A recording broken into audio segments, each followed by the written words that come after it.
3 വർഷത്തോളമായി നടക്കുന്ന യുക്രൈൻ യുദ്ധം അവസാനിപ്പിക്കാൻ ചർച്ചകൾ ആരംഭിച്ചു എന്ന വാർത്ത. യുഎസും റഷ്യയും ഇതിൽ പങ്കെടുക്കുന്നു. സൗദി അറേബ്യയുടെ തലസ്ഥാനമായ റിയാദിലാണ് നിർണായകമായ യോഗം നടക്കുന്നത്.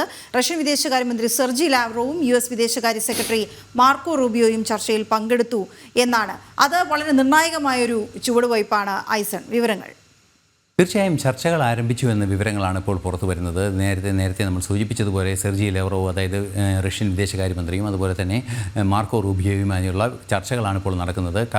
സൗദി അറേബ്യയിലാണ് ചർച്ചകൾ പുരോഗമിക്കുന്നത്. നേരത്തെ തന്നെ റിയാദിൽ ഇന്നലെ ഇവരെല്ലാം എത്തുകയും ചെയ്തിരുന്നു. ചർച്ചകൾ തുടരുന്നു എന്നാണ് മനസ്സിലാക്കാൻ സാധിക്കുന്നത്. ഇതിൽ സുപ്രധാനമായ ഘടകം എന്ന് പറയുന്നത് അമേരിക്ക നേരിട്ടിടപെട്ട് റഷ്യയുമായി ചേർന്ന് കൃത്യമായൊരു ധാരണയിലെത്തി. ആ ധാരണകളുടെ അടിസ്ഥാനത്തിൽ യുക്രൈനുമായി ചർച്ചകൾ നടത്തി പ്രശ്നത്തിന് പരിഹാരമുണ്ടാക്കുക, അല്ലെങ്കിൽ സാഹചര്യം ഇല്ലാതാക്കുക, അല്ലെങ്കിൽ യുദ്ധമില്ലാതാക്കുക എന്നൊരു തീരുമാനമാണ് മുന്നോട്ട് കൊണ്ടുപോകുന്നത് എന്നാണ് അറിയാൻ സാധിക്കുന്നത്.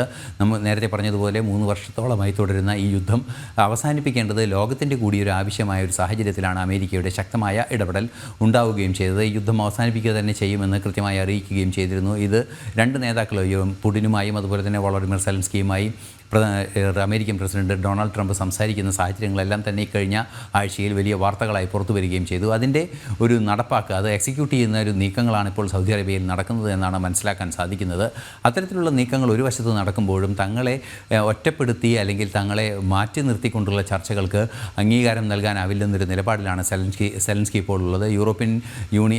ചില യൂറോപ്യൻ രാജ്യങ്ങൾ, ബ്രിട്ടൻ ഉൾപ്പെടെയുള്ള ചില യൂറോപ്യൻ രാജ്യങ്ങൾ ഇക്കാര്യത്തിന് അവർക്ക് പിന്തുണയുമായി എത്തി പാരീസിൽ യോഗം ചേരുകയും ആ യോഗം ചേർന്നതിൻ്റെ അടിസ്ഥാനത്തിൽ കൃത്യമായ സുരക്ഷാ സംവിധാനം, അതായത് ഏതെങ്കിലും സാഹചര്യവശാൽ യുദ്ധം നിർത്താനുള്ളൊരു ധാരണ ഉണ്ടായി അതിനുശേഷം വീണ്ടും ആക്രമണത്തിലേക്ക് നീങ്ങുന്നൊരു സാഹചര്യം റഷ്യയുടെ ഭാഗത്തു നിന്നും ഉണ്ടാവുകയാണ് യുക്രൈനെതിരെ എങ്കിൽ അത് നിയന്ത്രിക്കുന്നതിനുള്ള ഉത്തരവാദിത്വവും അമേരിക്ക ഏറ്റെടുക്കണമെന്ന നിലപാടാണ് ബ്രിട്ടീഷ് പ്രധാനമന്ത്രി കെയർ സ്റ്റാമർ ഉൾപ്പെടെ വളരെ കൃത്യമായി പറഞ്ഞിരിക്കുന്നത്. അത്തരത്തിലുള്ള നീക്കങ്ങളെല്ലാം തന്നെ യൂറോപ്യൻ രാജ്യങ്ങളുടെ ഭാഗത്തു നിന്ന് നടന്നുകൊണ്ടിരിക്കുന്നു. യൂറോപ്യൻ രാജ്യങ്ങൾ കൃത്യമായി സെലൻസ്കിയെ പിന്തുണയ്ക്കുമ്പോൾ അല്ലെങ്കിൽ യുക്രൈനെ പിന്തുണയ്ക്കുമ്പോൾ തീർച്ചയായും അതിനെ നേരെ വിപരീതമായൊരു നീക്കത്തിലേക്ക് കാര്യങ്ങൾ കൊണ്ടുപോകാതിരിക്കുക എന്ന ലക്ഷ്യമാണ് ഇപ്പോൾ നിലവിൽ നടന്നുകൊണ്ടിരിക്കുന്നത്. അതേസമയം ഇന്നലെ സെർജി ലാവ്റോവ് പറഞ്ഞ കാര്യങ്ങളെല്ലാം തന്നെ ചില ആശങ്കകൾ ഉയർത്തുന്നുണ്ട്. സെർജി ലാവ്റോവ് വളരെ കൃത്യമായി പറഞ്ഞത് തങ്ങളുടെ സാന്നിധ്യം, ഈ യൂറോപ്യൻ രാജ്യങ്ങളുടെ ഒരു സാന്നിധ്യം ഈ ചർച്ചകളിൽ എന്തിനെ എന്നൊരു ചോദ്യം, അല്ലെങ്കിൽ അത് അനാവശ്യമാണ് എന്നൊരു അറിയിപ്പ് തന്നെ അദ്ദേഹത്തിൻ്റെ, അല്ലെങ്കിൽ ഒരു നിലപാട് തന്നെ അദ്ദേഹത്തിൻ്റെ ഭാഗത്തു നിന്ന് മുന്നോട്ട് വരികയും ചെയ്തിരുന്നു.